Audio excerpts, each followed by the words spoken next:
সালাম still voter গাড়ি নিয়ে শেরপুর ১ আসনে নির্বাচনী হালচাল জানাচ্ছেন সহকর্মী খায়রুল ইসলাম। সালাম স্টিল ভোটের গাড়ি নিয়ে আমি এই মুহূর্তে রয়েছি শেরপুরের কুসুমহাটি বাজারে, যেটি শেরপুর ১ আসনের অন্তর্ভুক্ত। এখানে কিন্তু নির্বাচনী আমেজ সেভাবে এখনও শুরু হয়নি এবং এখান থেকে কিন্তু বিভিন্ন দলের বেশ কয়েকজন প্রার্থী কিন্তু এখানে নির্বাচনে অংশ নিচ্ছেন। এখান থেকে যিনি বিএনপির হয়ে নির্বাচনে অংশ নিচ্ছেন তিনি হচ্ছেন সানসিলা জেব্রিন প্রিয়াঙ্কা। এছাড়া তিনি জামাতের হয়ে অংশ নিচ্ছেন তিনি হচ্ছেন রাশেদুল ইসলাম রাশেদ।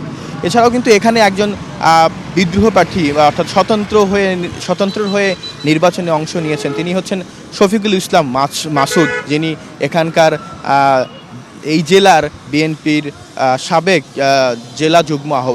বিএনপির জেলা যুগ্ম আহ্বায়ক এবং তাকে কিন্তু এই স্বতন্ত্র হয়ে নির্বাচনে অংশ নেওয়ার কারণে বহিষ্কার করার কথাও কিন্তু আমরা শুনেছি।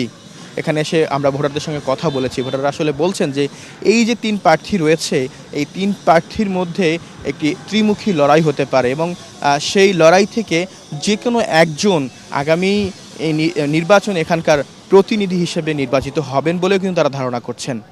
সালাম স্টিল ভোটের গাড়ি নিয়ে এই ছিল আমার কাছ থেকে সর্বশেষ খবর।